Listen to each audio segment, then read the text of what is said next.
தென்னிந்திய சினிமாவில் முன்னணி கதாநாயகியாக வலம் வருபவர் நடிகை த்ரிஷா. தமிழை தாண்டி தெலுங்கு, மலையாளம், கன்னடம் என எல்லா மொழிகளிலும் நடித்துள்ளார்.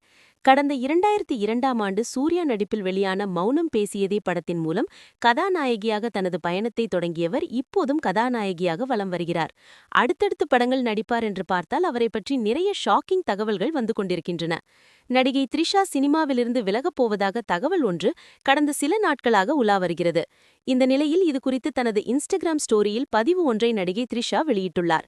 நான் படங்களை விட்டுவிட்டேன், ஒரு பணக்கார வியாபாரியை திருமணம் செய்து கொண்டேன், நேற்றுதான் 2வது பிறந்தநாள் கொண்டாடிய 4 குழந்தைகளையும் வளர்த்து கொண்டிருக்கிறேன், இன்னும் ஏதாவது சேர்க்க வேண்டுமா இதில், இல்லை கற்பனை அளவு முடிந்துவிட்டதா என பதிவிட்டுள்ளார். பிரபலங்கள் நிறைய பேர் யூடியூபில் பேட்டிகள் கொடுத்து வருகின்றனர். அப்படி நடிகரும் இயக்குனருமான சித்ரா லக்ஷ்மணன் சமீபத்தில் தனது யூடியூப் பக்கத்தில் ஒரு விஷயம் பகிர்ந்துள்ளார். நடிகை த்ரிஷா சினிமாவிலிருந்து விலகுவதாக வெளியான தகவல்கள் உண்மைதான்.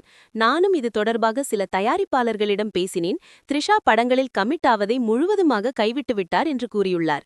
கடந்த 24 ஆண்டுகளாக சினிமாவில் முன்னணி நாயகியாக வலம் வரும் த்ரிஷா எடுத்த இந்த முடிவு ரசிகர்களுக்கு ஷாக் கொடுத்துள்ளது. நடிகை த்ரிஷா சமீபத்தில் விஜயுடன் திருமண நிகழ்ச்சி ஒன்றில் ஜோடியாக கலந்து கொண்டது பெரிய அளவில் சர்ச்சையை ஏற்படுத்தியிருந்தது. விஜயின் மனைவி சங்கீதா தொடர்ந்த விவாகரத்து வழக்கில் விஜய் கடந்த பல வருடங்களாக ஒரு நடிகையுடன் தொடர்பில் இருக்கிறார் என குறிப்பிட்டிருந்தார். அதைத் தொடர்ந்து விஜய் த்ரிஷா ஜோடியாக வந்தது பரபரப்பை ஏற்படுத்த அவர்களை நெட்டிசன்கள் கடுமையாக விமர்சித்தனர். இந்நிலையில் காதல் பற்றி நடிகை த்ரிஷா இன்ஸ்டாகிராமில் பதிவு ஒன்றை போட்டிருக்கிறார்.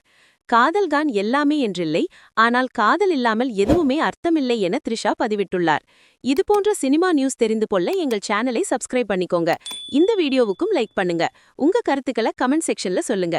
நன்றி.